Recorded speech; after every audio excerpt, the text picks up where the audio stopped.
Vos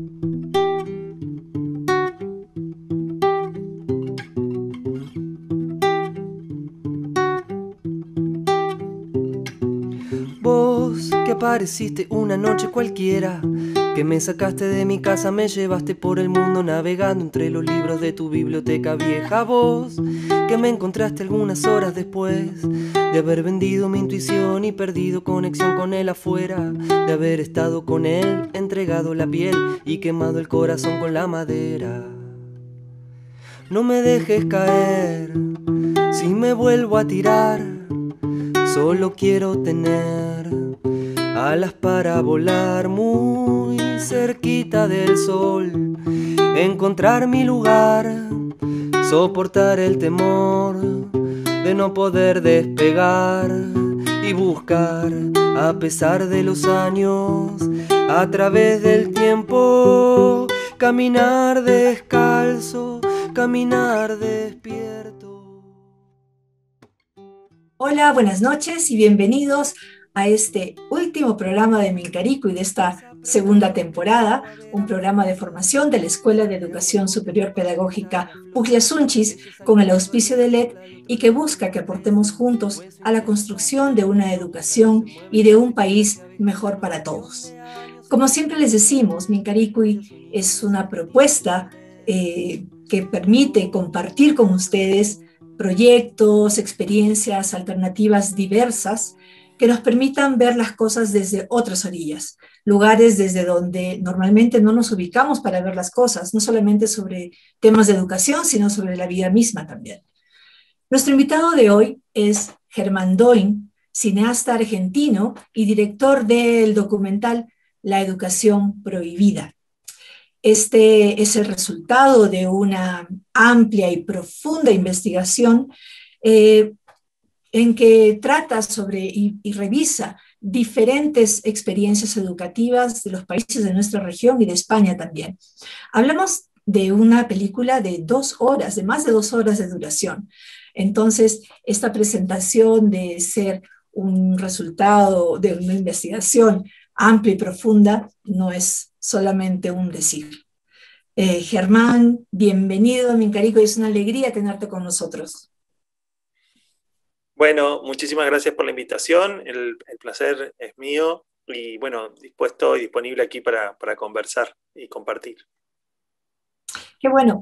La canción que hemos venido escuchando al inicio del programa y que al final vamos a repetir completo, el video completo, es una canción que eligió Germán, se llama Desaprender, de Adrián Berra, y es una canción elegida porque lo vincula de una manera especial al tema que vamos a tratar hoy, que es la educación prohibida, mirando una educación que también existe.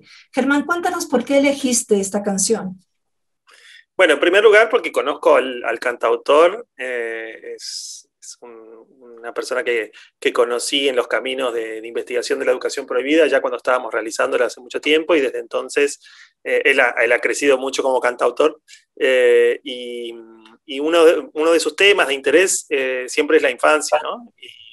Y la transformación, el cambio de paradigmas, y esta canción en particular habla sobre eso, sobre quitarse, o la importancia de como adultos, quitarnos de encima aprendizajes que han sido grabados a fuego, entonces, para abrir espacio para otras nuevas maneras de estar y de ser y de relacionarnos y de vincularnos, ¿no? Y además, coincidentemente, Desaprender es el nombre del espacio de formación que yo coordino, que por ahora es un espacio de formación virtual, que tiene esa búsqueda y esa intención, y lo que hace es promover experiencias de educación alternativa.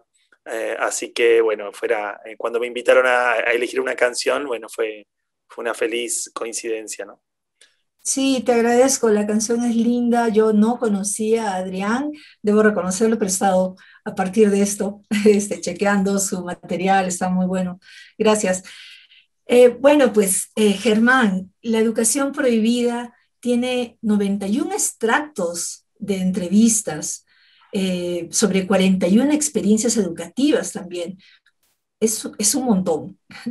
Y me preguntaba, ¿cuánto tiempo te ha llevado organizar todo este trabajo, toda esta información para tener una producción tan buena como es el documental? Si nos puedes contar del proceso, por favor.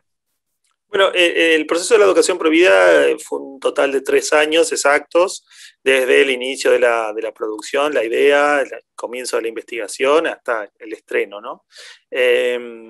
Claro que este trabajo que tú dices de ordenar el material, el contenido, fue un fragmento de todo eso, ¿no? Pero lo cierto es que en total fueron 3 años.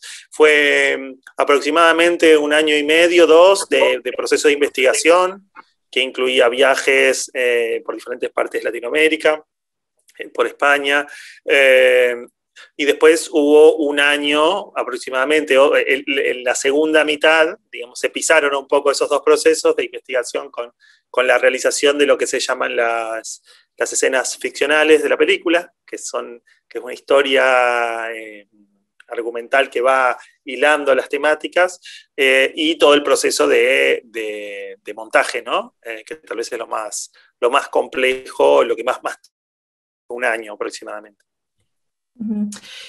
Tú eres cineasta, eres un comunicador. ¿De dónde viene este interés por la educación? Bueno, sí, yo soy o sea, de formación, sí, mi formación es en comunicación, es en producción de televisión, de radio, de medios de comunicación, pero yo llegué a la comunicación y me formé en ese ámbito principalmente con un sentido formativo. Es decir, se dice en comunicación o en medios de... En mi formación en medios de comunicación aparecían estos 3 objetivos de los medios de comunicación, ¿no? De informar, entretener, que son los que más circulan en la pantalla, y formar, ¿no? Y muy poca gente se propone se propone dedicarse a los medios audiovisuales para formar. En mi caso fue al revés. Mi objetivo principal era producir contenido que permitiera que las personas aprendan algo nuevo, que conocieran algún universo nuevo. Y el universo que yo tenía más a mano y que a mí me interesó desde muy pequeño era el del aprendizaje, el de la educación, ¿no? Ya desde muy pequeño tenía como mi visión crítica de la escuela, y era un tema de interés incluso en la escuela media o escuela secundaria, ¿no? Uh-huh. ¿Qué era lo que a Germán estudiante le molestaba de la educación? Bueno, en primer lugar, yo era muy, voy a ser completamente honesto, ¿no? Yo era muy buen estudiante, yo era estudiante que portaba la bandera de ceremonias por sus altas calificaciones y demás, y ir a la escuela no era algo difícil en términos de aprendizaje. Pero sí me parecía, era muy crítico o no estaba a gusto con lo que la estructura de la escuela decía de cómo teníamos que vivir, digamos, con la lógica competitiva. Incluso yo siendo de alguna manera privilegiado en ese campo, no me parecía que era la forma, ¿no? De verme, por ejemplo, en lógicas de competencia con mis mejores amigos, y que toda esa dinámica era solamente fruto de la estructura escolar, digamos, que en algunos puntos podía sacar, o sea, en términos históricos, lo que ha hecho la escuela, lo que representó la escuela, puede sacar lo mejor de algunas personas, pero que también puede sacar lo peor. Y yo creo que en ese sentido, la escuela, y es algo que yo veía ya desde muy chico, la escuela reproducía los males sociales, ¿no? La competencia, la desigualdad, la negación del otro, la discriminación, ¿no? La falta de solidaridad. Es decir, que cuando uno tiene 12, 13 o 14 años, no hay acto más solidario que ayudar al compañero en el examen a que... pero ese acto es castigado, ¿no? Por la escuela. Entonces, por poner un ejemplo, pero en realidad podríamos encontrar muchos otros. Entonces, yo creo que ese es el elemento más fuerte. Y principalmente por hacerlo todo alrededor de una norma, de una estructura, de un tratar de guiarse por un criterio que es solo un criterio, digamos, que hay muchas formas de ver el mundo, que hay muchas formas de aprender, de comprender, y eso yo lo vi principalmente al ver que amigos míos que no podían pasar de año o que no eran, no eran agraciados, digamos, en los exámenes, sí tenían destrezas, habilidades, saberes que yo no tenía y que yo quería aprender. Por ejemplo, en el ámbito de los deportes, o en los vínculos sociales, o en la posibilidad de disfrutar, por ejemplo, ¿no? Yo, de niño, digamos, era uno de esos niños que por estar atento a rendir lo que se esperaba, me permití disfrutar muy poco. Y eso es algo que pero es una condición fundamental para una infancia plena, ¿no? Y a veces nosotros la castigamos desde la escuela, ¿no? La escuela tiende de alguna manera a demonizar el placer, el juego, ¿no? O elementos que en realidad, en términos, yo diría, como más terapéuticos, son signos de bienestar, son hasta condenados, ¿no? Por ejemplo, la empatía, la solidaridad, esto que estábamos mencionando recién. Cierto.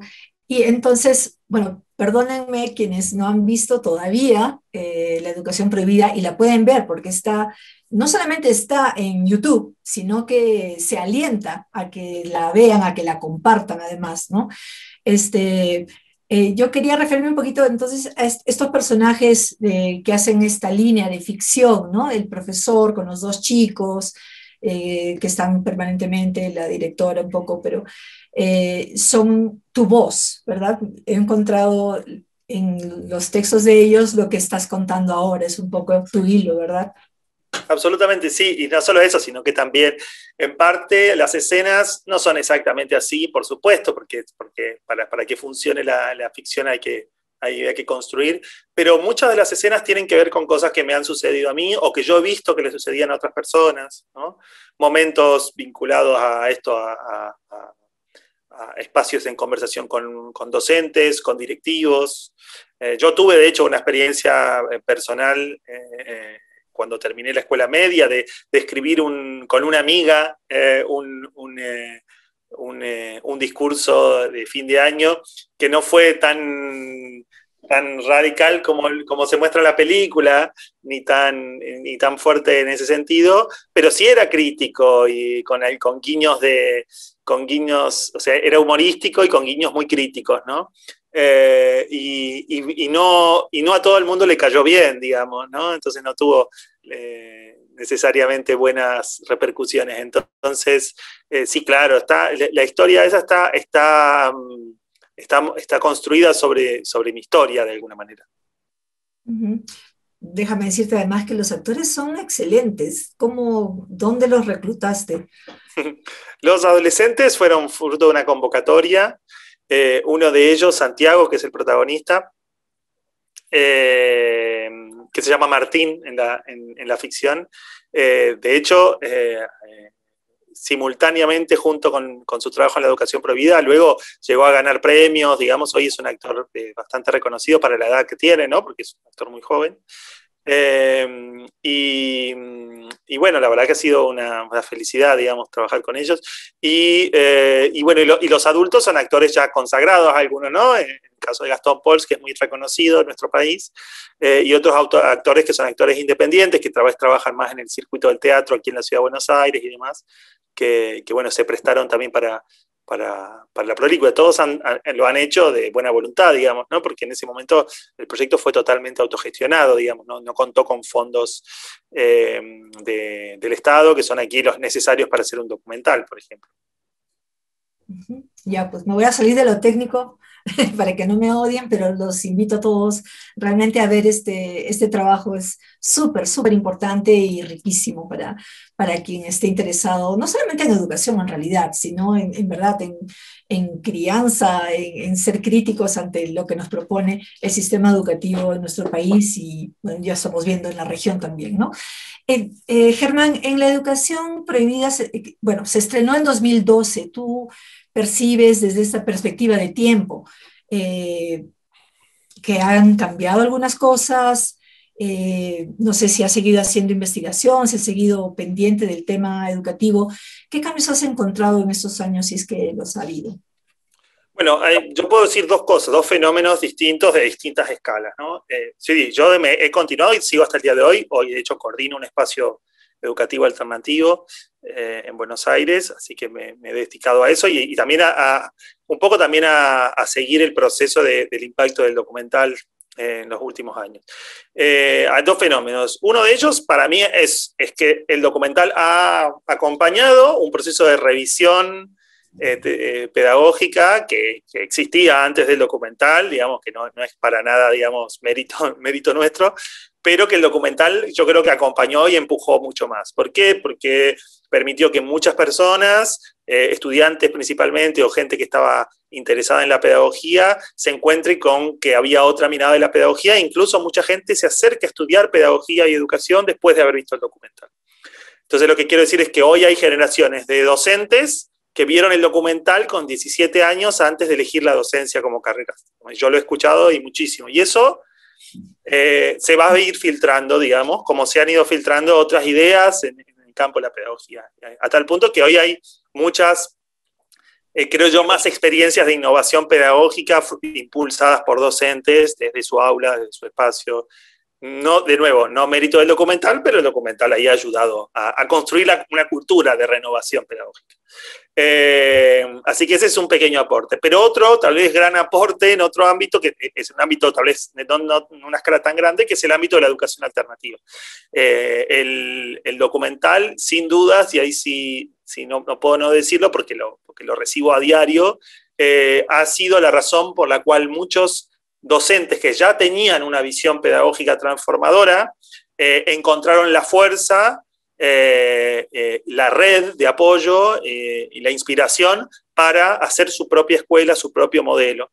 Entonces, y eso tiene más que ver con algo que hemos tratado de seguir, es muy difícil registrarlo a nivel internacional, pero las escuelas alternativas se han multiplicado en los últimos 10 años como nunca antes, digamos, ¿no? Entonces, en la Argentina, cuando yo salí en la búsqueda, habían 10 y hoy son 400. En España, cuando yo fui en la búsqueda, habían 100 y hoy son 1.200 escuelas. Es decir, eso creo que tiene que ver obviamente con el momento, con internet y demás, pero la película ha jugado un rol fundamental ahí, ¿no? Porque si bien esto que sucede, que tú dices, bueno, no sé quiénes no la han visto, mencionas, yo sí por seguridad sé que en el ámbito de la educación alternativa todos la han visto, digamos, ¿no? Ya es como es muy difícil encontrar personas que no la han visto. En el ámbito de la educación sí todavía hay mucha más gente que no la ha visto, que está, o que se está acercando a ella, ¿no? Cuál es una novedad, digamos. Es muy rico escucharte porque, wow, esas cifras son impresionantes y claro, normalmente, bueno, suele pasar que a veces vemos una película y tiene una influencia tan directa en nuestra vida, ¿no? Podemos vernos reflejados, podemos encontrar hasta salidas, ¿no? A situaciones que vivimos. Y ¿por qué no? ¿Por qué no en estos términos, ¿no? Educativos. Me parece una maravilla, en verdad. Y me pregunto, han sido 41 experiencias educativas que se ven en el documental, o que se menciona, que se trabajan un poco, ¿no? De todas esas experiencias que has conocido, ¿cuáles te han parecido las más sorprendentes, las más ricas y que a la vez pueden ser replicables? Bueno, no, es una pregunta compleja porque no hay una sola, ni hay un grupo reducido, ¿no?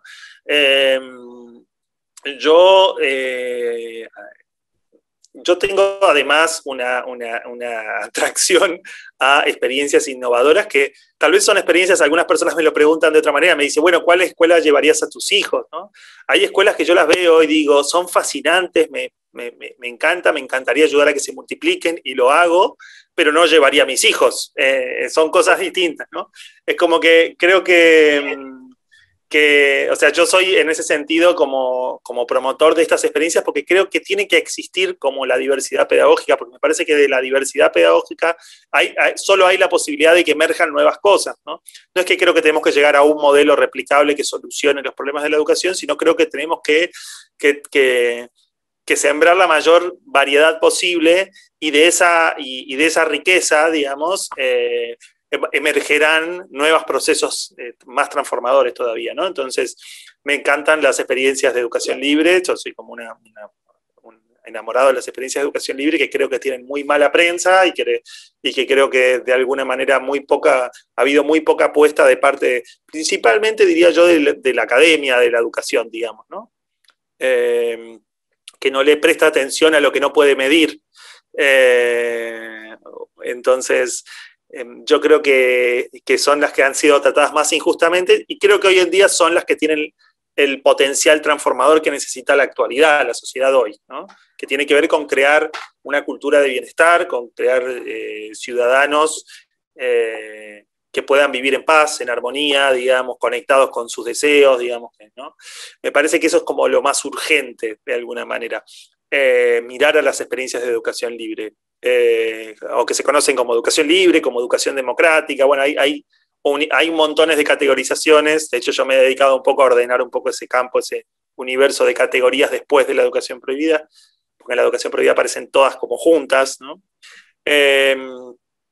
Y después hay experiencias que tal vez no se concentra tanto en la renovación pedagógica, en el abordaje pedagógico, sino más bien en cómo eso tiene impacto comunitario, digamos. Entonces ahí hay experiencias que me parece que es clave también observar y mirar, digamos, ¿no? Yo hablo de cuando pienso, cuando propongo, cuando miro las escuelas alternativas, yo creo que las alternativas... bueno, ese recorte de 41 es como un recorte, ¿no? Hay mucho más fuera de eso, pero son un arco iris, digamos, de formas de entender la educación, que son todas válidas, y que nos tienen que inspirar a pensar una escuela, un sistema educativo, una mirada hacia la infancia integral, digamos, ¿no? No es que creo que haya que elegir un modelo, digamos, ¿no? Sino es que creo que hay que construir modelos integrales y contextualizados, ¿no? Que entiendan la complejidad del aprendizaje, la complejidad del presente que estamos viviendo. Entonces hay gente que dice, bueno, hay que enseñar a leer y escribir de tal manera, y la verdad es que no, yo no creo que haya una manera, digamos, ¿no? Bueno, entonces no hay que enseñar y dejar que aprendan solos. Tampoco, digamos, ¿no? Tampoco. Quiero decir, puede que sí para algunos casos, puede que no para otros. Para mí el mayor trabajo es conocer la diversidad de abordajes e intervenciones posibles en relación, siempre conectarlos con los niños con los que estamos acompañando. Es como que siempre volver al aquí y el ahora, y esa persona que está presente ahí, y cuál es su historia, y en función de su historia, del contexto en el que vive, de lo que se está proponiendo, de lo que también esperan las familias, aunque no solo de lo que esperan las familias, ¿no? De lo que también desea hacer, aunque no solo de lo que desea hacer ese niño o esa niña, quiero decir. Ahí construir un punto de equilibrio para ver cuál es la mejor intervención, la más transformadora, la más rica para esa persona en ese momento, ¿no? Y creo que para eso es necesario conocer y tener como una caja de herramientas muy, muy amplias, ¿no? Y creo que en ese sentido eso es lo que pasa con la educación tradicional. Tenemos una caja de herramientas muy limitada, unos marcos, unas órdenes de aplicaciones de esas herramientas muy limitadas. Entonces, bueno, una buena abordaje es salir a buscar otras herramientas, sí, genial, pero tampoco nos casemos con otras herramientas, digamos, ¿no? Ahora ya descubrí que puedo usar... o sea, que ya no tengo que dibujar con lápiz y puedo dibujar con pinceles y dibujo todo con pinceles. No, bueno, hay otras más, ¿no? Y a veces también toca el lápiz. Entonces, creo que es un poco más esa idea de lo que me he lanzado a hacer. Yo creo que con la educación prohibida medio intuitivamente, y ahora como que con un fondo, un sentido más, tal vez más profundo, que redescubierto, es acercar a la gente a otras miradas posibles para que enriquezcan la propia, pero no para que la reemplacen, ¿no? Claro, claro, y además, sí, podemos realmente tomar como en nuestras vidas, independientemente de la educación, o sea, tomar modelos también y adaptarlos a lo nuestro, ¿no? Claro. Sí, y mira, desde tu ejercicio, este ejercicio increíble con la educación prohibida, para ti, o sea, después de toda esta, no solamente la educación prohibida, sino en tu ejercicio, porque entiendo por lo que has dicho que estás muy cercano a la educación, ¿no? En este proyecto. ¿Qué es ser maestro para ti y por qué es tan importante serlo? Bueno, yo creo que a mí me gusta más la palabra, son dos palabras para mí muy distintas. A mí me gustan las dos, pero las quiero tratar de definir. Una es ser educador, ¿no? Y otro es ser maestro. Entonces, ser educador para mí, que es la palabra, creo yo, que la que deberíamos usar, no porque maestro no me guste, ¿no? Ahora voy a describir por qué. Pero ser educador creo que tiene que ver con un profesional, aunque puede ser vocacional, digamos, su historia, pero con una persona que pone la energía en acompañar a un otro a desarrollar conocimientos, saberes, aprendizajes, ¿no? Y hay un para mí, conjuga bien con acompañar, digamos. Educar es acompañar al otro en su proceso de desarrollo. Y obviamente de aprendizaje. Ahora, ser maestro yo creo que tiene como una connotación un poco más amplia, un poco más profunda y tal vez mayor responsabilidad, y creo que es algo que solo se puede llegar a ese lugar después de determinado trabajo, después de determinado recorrido. Y creo que hay un elemento que me parece fundamental, que me parece que el maestro nunca se define a sí mismo, el maestro lo define el estudiante. El estudiante define quién es el maestro, ¿no? Entonces, así como de alguna manera un artista, bueno, el público, digamos, ¿no? Uno puede decir que es artista, pero si no hay un público que me diga que yo lo soy, ¿hasta dónde eso es arte, no? Es como quiero decir. Entonces, algo por el estilo también, quiero decir. Me parece como que el maestro es un lugar que uno no se puede formar para ser maestro, ¿no? Es el devenir de un proceso. Entonces yo creo, en ese sentido a mí me ha inspirado esta visión, entender que, bueno, que hay pocos maestros, no hay tantos, ¿no? Maestros y maestras son aquellos que uno elige, de los cuales uno elige aprender, digamos, un recorrido, una experiencia y demás. Entonces creo que, pero claro que sí, me encanta que hayan maestros y creo que tienen que seguir habiendo maestros, pero lo que quiero decir es que creo que tenemos que sí quitarle a la educación la necesidad de que siempre sean maestros, digamos, ¿no? Del maestrazgo, es decir, ¿no? De siempre poner a alguien en el lugar ese de sabiduría, que no se puede poner uno, sino que ¿no? Nos eligen para estar en ese lugar. O no nos eligen, digamos, y tampoco sería un problema, ¿no? Muy cierto. Las propuestas formales y alternativas en educación con frecuencia hablan del niño como protagonista de su aprendizaje, ¿no? Es como una frase hecha que se repite, el niño es protagonista. ¿Cómo se logra eso en la práctica? Según tu opinión, tu experiencia. ¿Has visto que en algunas de estas escuelas que has visitado y que has podido estudiar, eso ocurría realmente? Sí, sí. Igual quisiera decir antes como que es importante para mí la idea es que el niño sea protagonista de su aprendizaje. Pero ojo con esto, no protagonista de la escuela, no protagonista del sistema educativo, no protagonista de lo que está sucediendo en el momento, es protagonista de su aprendizaje. Entonces, sí, lo que él está aprendiendo, ahí si el yo no está presente como sujeto, y la verdad es que si es un observador, ¿quién es el protagonista, digamos, si no es el niño, de su proceso de aprendizaje? Ahora, en una institución educativa, en un proceso educativo donde hay otros, me parece que el protagonista, esto lo dice un educador que me parece que, bueno, que tiene una experiencia también, un maestro en este caso, que es José Pacheco, que dice, el protagonista es el vínculo.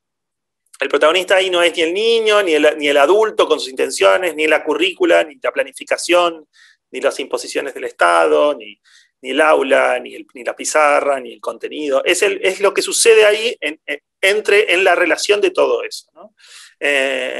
Entonces, en esa relación, el protagonista de su aprendizaje es el niño y el protagonista de su proceso de acompañamiento, de educativo, es el adulto. Quiero decir, uno tiene que estar mirándose a sí mismo en cómo está, pero con cuidado de no entrar en el campo del otro, ¿no? De no invadir en el campo del otro. Y si entrar con respeto, sabiendo que está entrando en el proceso de aprendizaje del niño, que es propio, ¿no? Entonces, ¿cómo sucede? Y sucede para mí, creo que esto, con mucho trabajo de formación, en primer lugar, de esto que yo llamo desaprendizaje, es decir, de que el adulto se lance a un proceso de comprender las maneras, podría decir, las formas intervencionistas o directivas o que pueden poner en riesgo el aprendizaje protagónico del niño, que pueden invadir, ¿no? Que bueno, que también se perdone, porque la verdad es que se nos escapan todo el tiempo, se nos escapan como padres, como madres y como educadores, entonces tampoco es que... Pero sí que haya un compromiso con mirarlo, ¿no? Hay algo que sucede ahí en observar y en mirar cómo yo desde mi historia, desde mi búsqueda como educador, como adulto y más, intervengo sin quererlo. Si yo estoy atento a eso, y va a empezar a suceder menos, ¿no? O voy a empezar a poner freno antes de invadir en el otro. Entonces, ahí me parece que ahí sí es necesario desarrollar un fuerte rol de observación de uno mismo y también del momento del otro, del momento de ese niño. Nosotros en el espacio educativo que tenemos un día a la semana destinado a este proceso, es decir, a reunirnos el equipo de trabajo, a cotejar observaciones, digamos, ¿no? Entonces, trabajamos casos de niñes, y bueno, ahí me parece que, bueno, la educación alternativa trae un elemento, por ejemplo, esto de que hayan varias personas mirando. Porque si hay uno solo mirando, dependemos muchísimo del trabajo personal, de la búsqueda, de la formación, y la verdad es que lo cierto es que estamos, como dice una maestra, estamos todos dañados, digamos. No hay garantía de que estemos todos 100% observando a todos los niños todo el tiempo. Entonces, ahí me parece que toca poder trabajar en grupo, ¿no? Entonces, si ese mismo grupo que yo coordino, acompaño como niños, lo compartimos entre varios educadores y podemos estar atentos, incluso a veces a cosas que tienen que ver con la historia, por mi historia personal, y yo estoy atento a niños que, por ejemplo, se conectan poco con el disfrute. Los veo, digamos, enseguida los detecto, como lo estoy mirando en mí mismo, los veo ahí, y trato de buscar formas de acercarme o de acercarle alguna propuesta que no fortalezca esa visión o ese lugar, ¿no? De invitarlos a relajarse, de invitarlos a descansar, a no hacer nada tal vez en algún momento, aquellos que son muy exigentes, y por el contrario, aquellos que no lo son, tal vez invitarlos a una propuesta de mayor compromiso, ¿no? Siempre sin, de alguna manera, sin imponer, ¿no? Porque a mí me parece que hay algo interesante que sucede. Yo, perdón, tengo mi formación tanto en el campo de lo pedagógico, que ha sido como muy autogestionada, como en el campo de lo terapéutico, me lleva como a esa mirada constante de estar viendo, bueno, ¿qué necesita este niño en este momento? Y si yo puedo dárselo, y si no, bueno, ¿cómo organizamos una estructura que pueda acercarle algo de lo que este niño puede necesitar en este momento, ¿no? Sabiendo que ese niño, esa niña, está ensayando maneras de estar en el mundo, de vivir, no es que ya está resuelto, ¿no? Está construyendo su yo adulto de a poco. Entonces, bueno, nosotros de alguna manera como educadores somos responsables de enriquecer el mundo de herramientas, de procesos, de relaciones, de vínculos con los cuales él se alimenta para construir ese mundo, ¿no? Entonces esa es un poco sería la idea. Ahí me parece que yo creo que te respondí un montón de cosas que no me preguntaste, pero bueno, te comparto un poco cómo miro yo este proceso. Sí, y perdóname, pero yo estoy cayendo en la cuenta que tiene, o sea, ahora tienes una escuela. Sí. Sí. Y entiendo que eso vino después de la educación prohibida, ¿verdad? ¡Wow! Sí, ¡Qué interesante! Sí, igual es un proceso incipiente y en desarrollo y de muchísima exploración, indagación, ¿no? Y búsqueda e investigación, digamos, no es algo que ya estemos, no está en condiciones de replicarse, quiero decir, pero sí está, es un proceso para mí maravilloso que para mí era la continuación natural, digamos, del proceso de la educación prohibida, ¿no? Porque, bueno, esa investigación me inspiró muchísimo y yo siempre soñé con vivenciar y con poner en práctica estas ideas, ¿no? Wow, ¿nos puedes contar brevemente, ¿no? Bueno, no era el motivo de la entrevista, pero por supuesto que está relacionado. ¿Nos podrías contar un poquito de esta experiencia? Dices que no es replicable todavía, que es muy pequeña. ¿De cuántos niños estamos hablando? ¿En qué momento están? Estamos en el segundo o tercer año. Es una experiencia que, bueno, que también fue interrumpido por la pandemia y demás, pero no, bueno, igual hemos hecho virtualidad y demás. Hoy en día es una experiencia que acompaña a unas 65 familias en una propuesta que yo llamo de pedagogía integrativa, aunque tiene un marco muy claro de educación libre. Esto es un espacio de encuentro regular donde los niños pueden elegir qué quieren hacer y qué no quieren hacer, y un ambiente enriquecido y preparado para que sus intereses estén satisfechos, ¿no? Y que tengan posibilidad de desarrollarlos y potenciarlos, con un equipo de adultos preparados, disponibles y atentos a sus necesidades, pero también en proceso o sea, también con la posibilidad de proponer, de crear actividades, talleres. Entonces es un espacio que hoy llamaría una escuela no formal, digamos, ¿no? Porque este formato no está reconocido por los ministerios de educación, por lo menos en nuestro país, pero sí, sí, para la vida de los niños es una escuela formal, digamos, en el sentido de que asisten todos los días, ¿no? ¿Cómo se llama la escuela? Sí, se llama, le llamamos no escuela, es una escuela que no es una escuela, pero se llama Proyecto C. Sí, que remite un poco a... Bueno, es complejo, pero es el tercer proyecto, digamos, o sea, el primero ha sido la educación prohibida, luego Revo, que ha sido una red de educación alternativa a nivel latinoamericano, que hoy dejó una huella importante y que ha sido la promotora de muchos encuentros nacionales e internacionales en distintos países de Latinoamérica, y este proyecto C, que ya es una consolidación, o sea, en el territorio, en un lugar a nivel local, ¿no? Una escala pequeña tiene. Pero bueno, yo creo en las escuelas pequeñas, o sea, yo honestamente creo en las escuelas de escala comunitaria, donde todos sepamos los nombres de pila de todos, donde los niños, o sea, donde podamos tener registro, o sea, podemos hacer una reunión de todo lo que sería la primaria, no sé si le llaman primaria allí o básica, y todos los educadores conocen el nombre de todos los niños, ¿no? Y para mí ese es como el límite, digamos, que tiene que tener un espacio, un grupo de trabajo. O sea, el indicador, la verdad, ¿no? Es el indicador. Incluso yo como coordinador general, yo también es como que tengo que conocer el nombre de toda la familia. Ahí hay algo como que... y no es una memorización, sino es por el devenir natural del vínculo, ¿no? O sea, saber dónde están todos, en qué situación están, qué inquietudes tienen. Eso me parece saludable, digamos. Entonces, yo creo en construir escuelas pequeñas, equipos de trabajo pequeños, y bueno, eso es un poco lo que estamos haciendo aquí en Proyecto C. Germán, y a ver, el Proyecto C, como dices, no responde a las formalidades del Ministerio de Educación. ¿Y cómo funciona la acreditación? ¿Cómo son estos formalismos para lo que viene, no? No es un proyecto que esté buscando acreditación, no es un proyecto que parta por resolver eso de ahí, por lo menos no hoy. Nuestra intención es que el sistema educativo reconozca esta propuesta educativa como legítima, y que la acreditación sea del proyecto, y que así sea como cualquier otra escuela, ¿no? Pero eso, claro, es una búsqueda de largo plazo. Para eso el proceso es tener una cantidad de años de éxito, digamos, demostrable, y bueno, un camino, digamos, formal dentro del sistema educativo para que se haga ese reconocimiento, ¿no?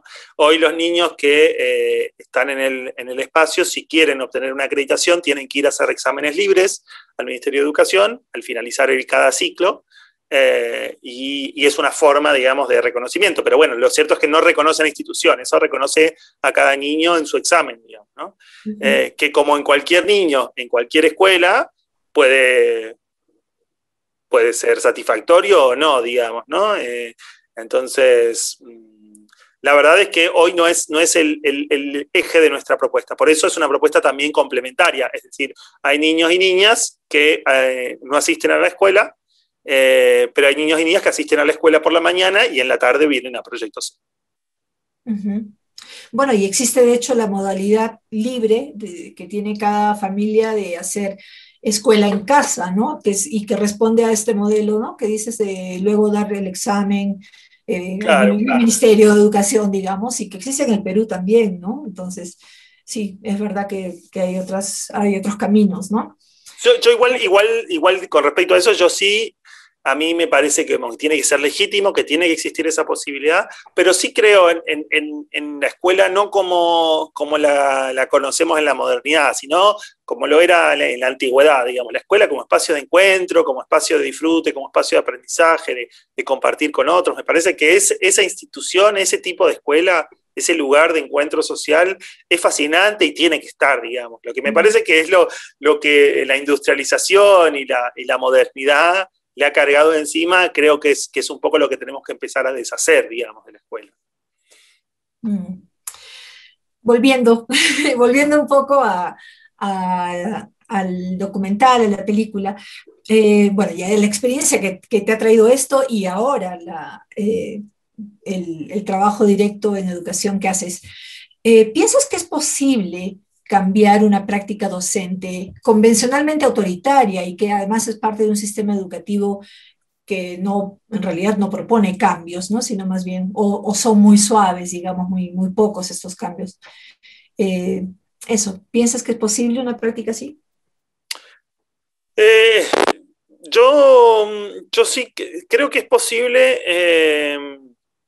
en tanto y en cuanto venga acompañada de otras características, digamos. Y lo que creo es que tienen que ver con el acceso, por ejemplo. Uno de los problemas más grandes de estas prácticas es que no son accesibles, entonces es muy difícil pensarlas a nivel masivo, digamos, ¿no?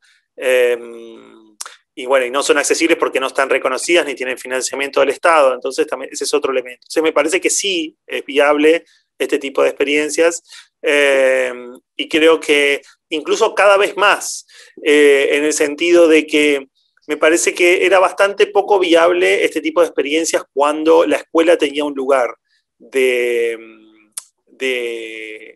un lugar social que garantizaba la movilidad social, que garantizaba el acceso a trabajos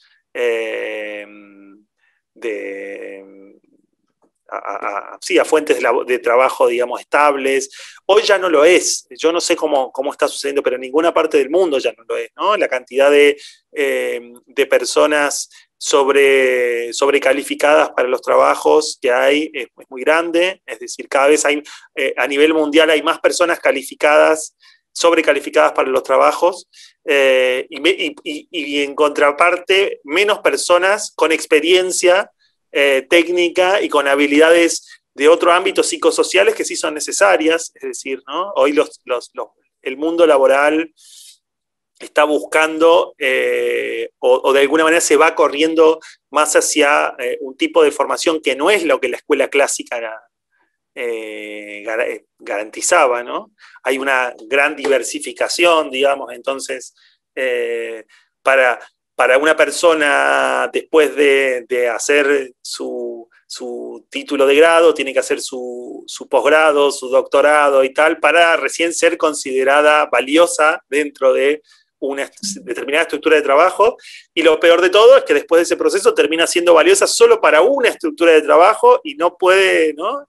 ¿Cuánta gente? Yo he crecido soy hijo de dos profesionales que han hecho todo el camino propuesto por el sistema educativo, y cuando llegaron a determinada querían cambiar de rubro y ya todo ese trayecto queda como experiencia de vida, pero como experiencia de formación técnica desaparece, ¿no? Quiero decir, cuando uno encuentra que su rubro, su camino en la vida es distinto. Entonces, para mí me parece que estas experiencias, en términos de incluso a los padres y a las madres, digamos, son muchísimo más alentadoras para garantizar, creo yo, lo que queremos todos de nuestros hijos, es que sean felices, que puedan desarrollarse, que puedan vivir tranquilos, que tengan con qué comprarse el pan, con qué rentar su casa, y que puedan cuidar bien a sus hijos y que disfruten de esa vida, ¿no? Y como ese básico, me parece que estas experiencias tienen muchas más posibilidades de ayudar a desarrollarlo en este contexto actual. Tal vez hace 40 años no, pero yo creo que sí, por eso se han multiplicado tanto, ¿no? Lo que sí veo difícil es que los estados entiendan eso, que los gobiernos entiendan eso, incluso a los más progresistas, porque es políticamente muy incorrecto, digamos, ¿no? Entonces, porque ya hemos construido una cultura que dice que la escuela es una cosa y ir públicamente contra esa idea, bueno, nada, solo un documental lo hace, ¿no? De hecho, quiero decir, claro, es muy difícil, digamos, ¿no? Hay una anécdota con respecto a eso es que mi documental, La Educación Prohibida, se ve en facultades de educación de toda Latinoamérica y de países de habla hispana, se ve en espacios de formación como el de ustedes y muchos otros, ¿no? Y se ve en el primer año, digamos, y demás. Y cuando a mí me invitan a compartir sobre el documental y demás, la gran mayoría de personas se sorprende de la edad que yo tenía cuando hice el documental. Es decir, pensaban que el documental era fruto de una persona con muchos años de experiencia, digamos, ¿no? A mí me sorprende dos cosas de eso. Una, hay una subestimación de la juventud, pero por otro lado me sorprende que no sea cierto, es decir, que no haya discursos de personas con muchos años de experiencia contra el sistema escolar, digamos, ¿no? Quiero decir, creo que sería que si serían más las voces, digamos, que dicen lo que piensan, porque no digo que no lo piensan, ¿no? Porque muchos sé que lo piensan, porque yo tengo conversación con muchos maestros y maestras, personas como ya consagradas, que saben que esto ya no sirve. Y tal vez no lo dicen porque tal vez viven de ese sistema, ¿no? De esa estructura. Tal vez no lo pueden decir en voz alta, ¿no? O tal vez llegan a lugares donde es más difícil decirlo, ¿no? Igual los entiendo, digamos. Yo a medida que voy creciendo me doy cuenta que hay más responsabilidades y es más difícil decir cosas tan fuertes o hacer cambios tan drásticos. Pero lo cierto es que me parece que haría falta como un tipo de cambio drástico, y yo el primero no sería así como borrar la escuela, no me parece que sea por ahí, pero sí creo que sería empezar a devolverle a las comunidades la posibilidad de definir sobre qué escuela necesitan. Porque la escuela está alejada de lo que necesita esa comunidad, ese territorio. Entonces, ¿de qué manera podemos, aquí le llamamos la gestión social de la educación, ¿no? Devolver a la comunidad involucrada, a la comunidad protagonista de esa práctica educativa, devolver la posibilidad de decidir para qué quieren educar, por qué, con qué modelos, con qué metodologías, con qué intervenciones, ¿no? Entonces yo pienso eso, una especie de estructura de los sistemas educativos distribuida, donde en realidad el poder más fuerte no esté en el Ministerio de Educación, sino esté en cada escuela, en cada consejo, digamos, escolar, que se piense qué quiere para ese lugar, ¿no? Y así todo, todavía hay un desafío cultural, de cambio cultural necesario, porque eso no garantiza nada, pero sí garantiza por lo menos que donde hay comunidades autoorganizadas, donde hay fuerza de construcción, de una construcción cultural nueva, haya una cultura educativa nueva también. Y sí, ya que hablas de comunidades, lo pienso como comunidad, como sociedad, aunque no sea muy grande, ¿no? Me pregunto en ese tiempo, en esta investigación que hiciste tan amplia, has paseado por diversos países, has visto experiencias educativas de Colombia, de Perú, de Uruguay, de Ecuador, discúlpenlo a quienes no menciono, pero ¿qué sociedades dirías tú que están más preparadas, más abiertas, más dispuestas al cambio en educación? Bueno, la verdad es complejo eso, ¿no? No sé si hay alguna sociedad, algún pueblo que tenga como más... De los que has visto, ¿eh? Sí, no podría decir que... Pero sí diría que hay muchísima más tierra fértil en los pueblos que tal vez tienen menos años de sometimiento a estructuras autoritarias. Los pueblos donde, por ejemplo, el caso de Colombia, con una situación de conflicto de tantas décadas, digamos, donde ha habido como el uso de la fuerza de manera desproporcionada durante tantos años, donde hay una naturalización de la violencia, de las estructuras del patriarcado, digamos, tan fuerte, es mucho más complejo, digamos, ¿no? Por ejemplo. Se hace falta una revolución social, digamos, para que emerjan, para que se multipliquen más rápidamente estos procesos. Lo mismo en los países más víctimas, diría yo, del neoliberalismo, ¿no? Donde incluso hay un riesgo grande, porque los países donde ha habido mucho neoliberalismo, los movimientos educativos se dan en el mercado nomás, ¿no? En las escuelas privadas, entonces eso sigue siendo para pocos. Yo honestamente lo veo más factible en las sociedades que, si bien tenemos una historia de resistencia y propia en Latinoamérica, por ejemplo, que sí haya habido momentos de empoderamiento, de soberanía, digamos, ¿no? Sí, tal vez con historias políticas recientes de redistribución de la riqueza, de revisión de la desigualdad, digamos, ¿no? Entonces aquí en Argentina se han multiplicado mucho estas experiencias, en Uruguay, en Brasil, en algunos países incluso ha habido política pública para acompañar estas experiencias, como en el caso de Bolivia, durante el gobierno de Evo Morales. La verdad es que eso, ¿no? Es donde tiene que haber mucha organización social fuerte, digamos, para que estas experiencias se consoliden y con lógicas de acceso, ¿no? Y sean accesibles.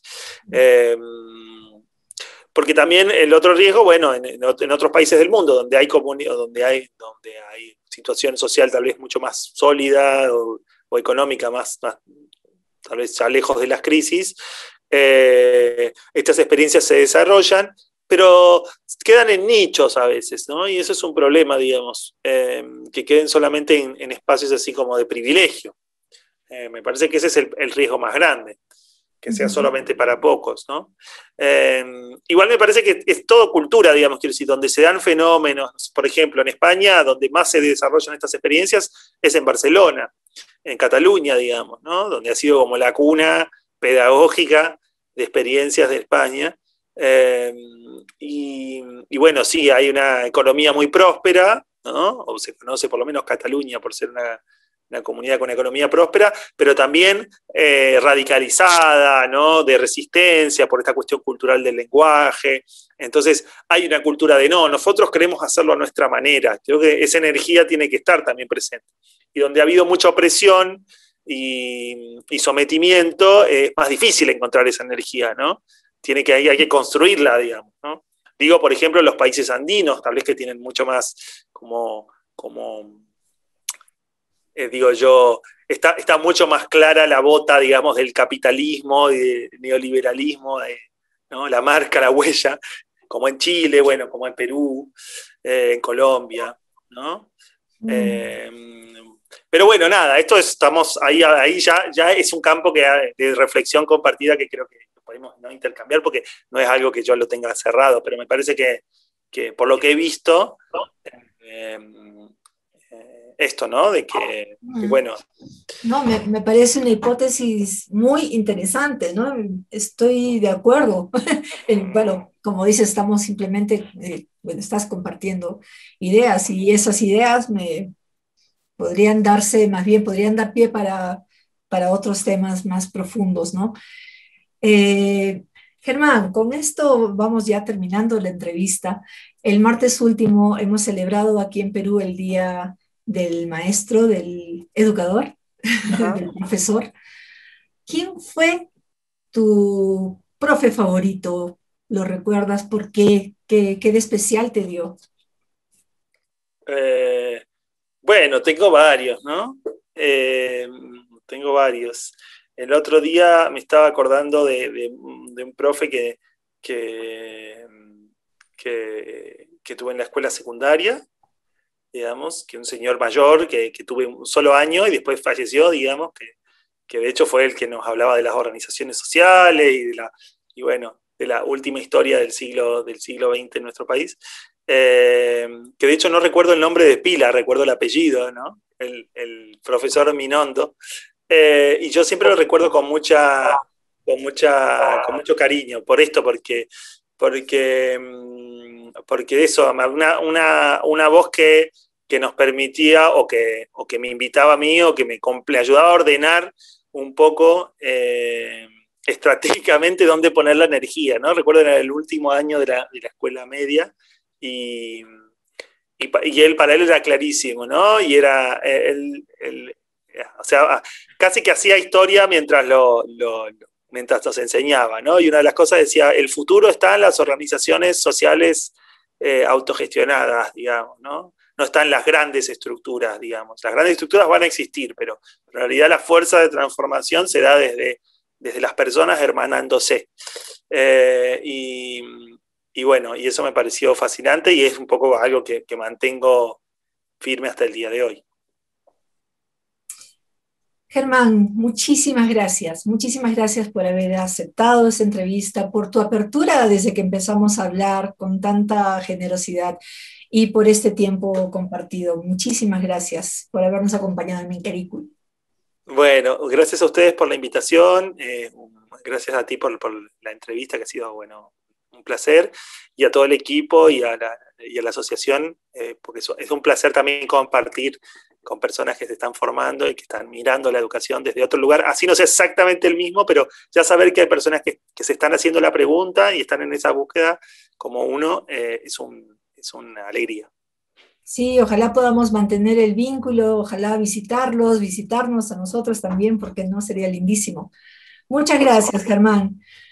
Y bien, llegamos al final de este Minkaricuy, que como les dije al inicio del programa, es el último, el que cierra esta segunda temporada. Nos vamos a tomar unas semanitas de descanso y volvemos el viernes 20 de agosto, si mal no recuerdo.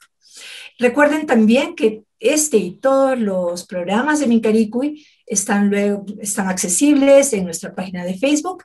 Ahí encontrarán siempre un enlace que los lleve a la página, al canal de YouTube de la escuela, que es EESP Puyasunchis.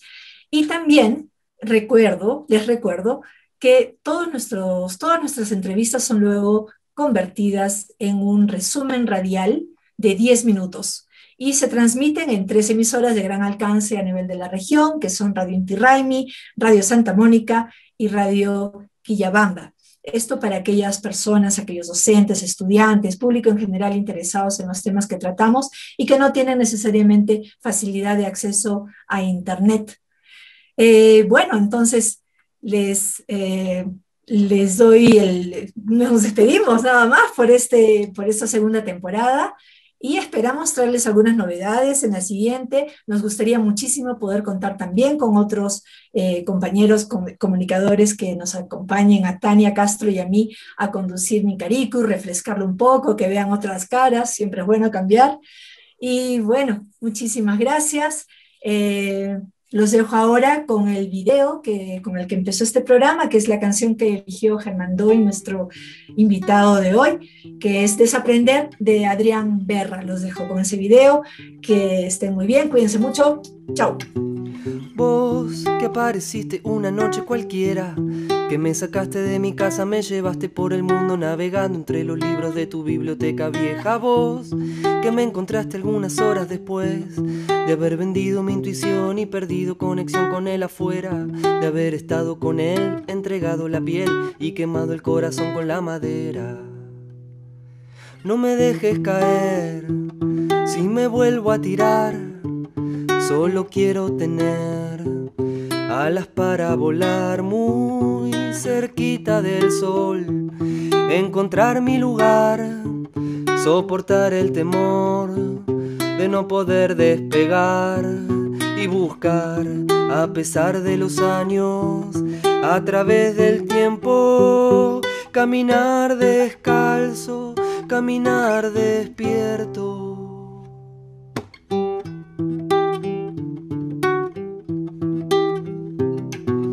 Desaprender lo que creo haber aprendido, vaciar de agua el bote para que salga a flote. Las leyes han cambiado, el viento sopla de otro lado y uno crece, o eso intenta. El que no busca no se mueve, el que se queda se avejenta. No es cuestión de años, es cuestión de ser.